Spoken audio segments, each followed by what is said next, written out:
I know I've become better at overcoming some of those challenges myself. So I know it works. I know for me it really works, and that these challenges you can also overcome.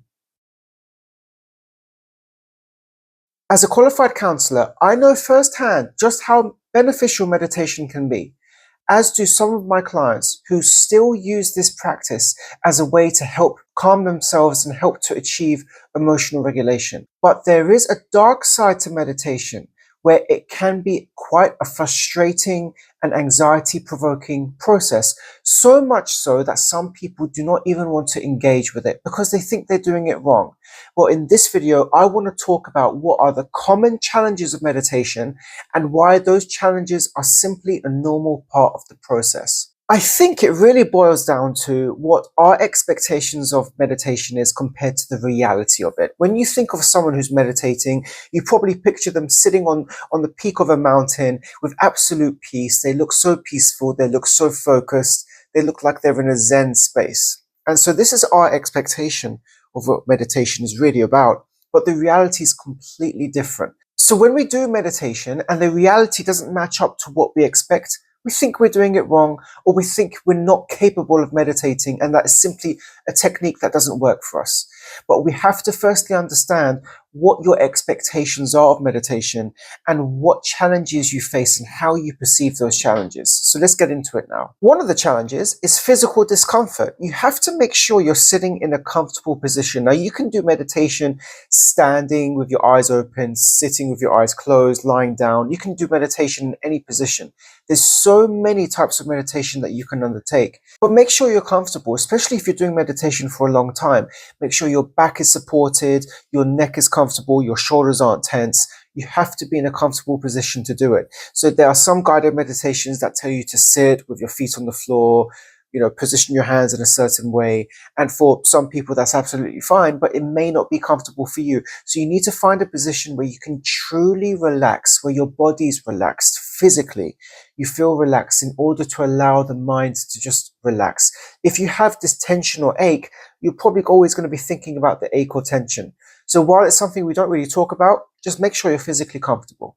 Another challenge, which all of us face, is having thoughts. Thoughts that constantly change, they're constantly present, and we bounce from one thought to another, and it's so easy to follow the thought trail. Now, this might link back to your expectation of what meditation is about, that you have no thoughts during meditation and that you just focus on one thing, or you're able to completely go into like a parallel universe in your mind where you don't have to think or have any anxiety-provoking thoughts or anything like that. And that's not what really is happening. The reality is we do have thoughts. Meditation is not about stopping thoughts. It's not about having an empty mind. It's about catching your thoughts. That's the whole point of meditation, and that's why it's used as a tool to aid self-awareness. It helps you to be more aware of what's happening, including any thoughts you may have, no matter how many thoughts you have. In my personal experience of doing meditation, I cannot go more than 10 seconds without having a thought. It's just not possible. It's not possible. They say if you can reach 7 seconds without kind of attaching to a thought, then you are doing a fantastic, amazing job at doing meditation. So the fact is, we all have thoughts that come in, and it's about catching the thought, realizing I've got the thought, I'm going to return my focus onto whatever it is. And you have to probably do that many, many times within the space of a minute, but that's okay. So while we always have thoughts, don't think, I shouldn't have thoughts, I'm doing it wrong. No, think it's okay and normal for me to have thoughts. The purpose is to return my focus back to what I'm focusing on, return my focus away from the thoughts and into my meditation. That process that you're constantly engaging with is the process of meditation. So in fact, whenever you get a thought that you attach to, once you are aware of it and once you catch yourself having the thought, you need to celebrate. You need to say, yes, I've caught it again. I'm going to return back. And the more you do that, the more you'll be able to strengthen your ability to detach from thoughts and return to whatever it is you're focusing on. And that is a skill that is going to serve you so well in your life. Another quite common issue that people face when they meditate, including me, is impatience and frustration. Because we're having so many thoughts during meditation, and I've experienced this too, I feel I'm meditating, I have my eyes closed, and then I realize I've been thinking about what I'm going to do after my meditation. And I've only realized it probably like 20, 30 seconds in.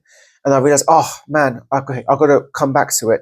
And I feel like I'm not doing it right. This is a waste of time. It's just not working. You're in your head too much. You're not relaxed. So those thoughts are causing me to feel frustrated, and a lot of people to feel frustrated, So meditation, while we think, oh, it should be nice and relaxing and make us feel grounded and regulated, often can be quite a frustrating process. And again, that's okay, because it's a skill. It's a skill to catch your thoughts and return it to the present moment. It's a skill to be able to find the meditation that's right for you. And it takes practice as well. So it's simply that frustration and impatience may well be a part of the process, but with enough repetition and with enough self-grace, you will find that meditation will be beneficial for you.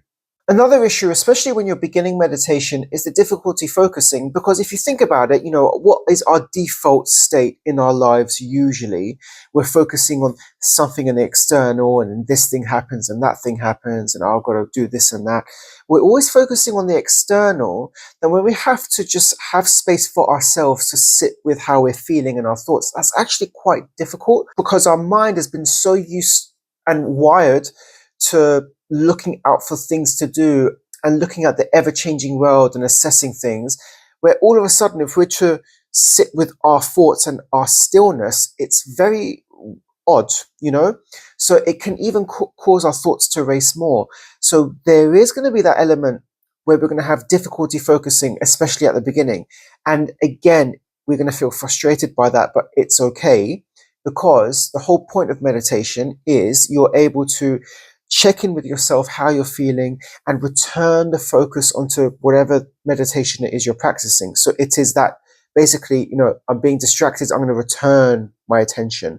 You're gaining a greater sense of control over your attention and your ability to detach from things that might be causing you anxiety. And the reason meditation is so helpful is because when you're out in your day-to-day life, you will be able to catch yourself more likely when you're feeling upset or anxious, and do something that will help you feel better. So detach from any thought or critical thought or negative emotion and refocus it somewhere else. And that's the process of meditation. Now, you may have difficulty focusing, like I said, but that's, again, a normal process. Just understand and reframe your mind as to how these challenges present themselves. If you get, oh, I'm having difficulty focusing, this is frustrating, I'm not doing it right, I keep having all these thoughts, I'm not doing the meditation right, it's not working, reframe the way you see these challenges, because that is what's going to help you to keep up the practice of meditation. And when you keep it up, you will see the benefits beyond those challenges that present. So just see the challenges as simply a part of the process, and celebrate when you notice those challenges coming up for you, because it means you've caught it and you can then refocus your attention back.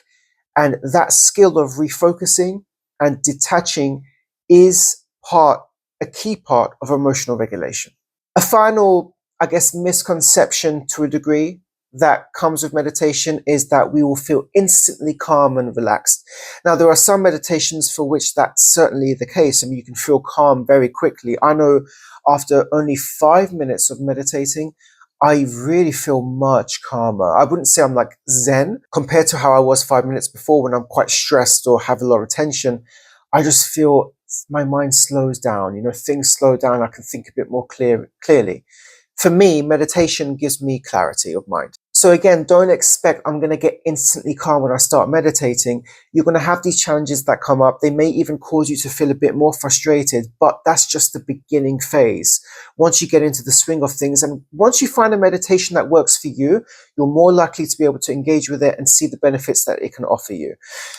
You will feel calm from meditation with that practice and with that skill set of staying with it.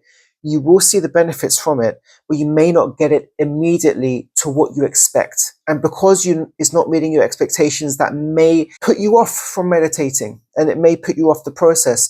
But just realize, and the part point of this video is that these are challenges that come with meditation, and that is all normal and it's okay. Remember that meditation is a skill. It is not a given. It's not an easy thing to do. Like anything else, it takes practice and it's a skill to achieve. And there's a couple of tips that I want to share with you to help you to overcome any barriers that you have when it comes to meditation or any of the challenges you face. Well, the first thing is to start small. Really, just start with 1 minute and then work your way up. And if you can't do 1 minute, go to 30 seconds. Can I just try to meditate for 30 seconds? And make it like a game for yourself. Like, how many of my thoughts can I catch in 30 seconds? Or how many times can I return to the focus of my meditation in 30 seconds or 1 minute, 2 minutes? And then just build your way up. And the more you do it and the more regularly you do it, you're giving yourself more exposure to overcoming those challenges. The other tip that I'll share with you is to do guided meditation where they will walk you through what to do. So all you have to do is follow their instruction and you will find the guided meditation that works for you. And perhaps you don't want to do that. Even if you go for a walk in nature or go out for a walk or listen to music, that's also a form of a meditation as well. Maybe you're washing the dishes and you're trying to notice what the water feels like in your hands and the texture of the plates when you're washing it. That's also a meditation. It could be you're brushing your teeth and you're noticing the sensations of the toothbrush on your teeth. That's also a meditation. So there's so many ways that we can meditate throughout the day. And it's probably through most of the common activities that we're doing. So a guided meditation is a great place to start because they provide a structure, like a framework for how to carry out the meditation, which may be a good way just to follow the instructions as a starting point. And then from there, you can see whether that works or whether you want to kind of do your own meditation. There's no right or wrong when it comes to meditation, but just realize that you are going to face frustrations, impatience, a lot of challenges that come with meditation that we associate with being such a positive thing. And indeed it is, but it's an acquired skill. So especially if you're at the beginning of the journey, don't judge yourself. You're not doing it wrong. You're not incapable. These are all simply very common challenges that I still face when I do my meditation. But I know I've become better at overcoming some of those challenges myself. So I know it works.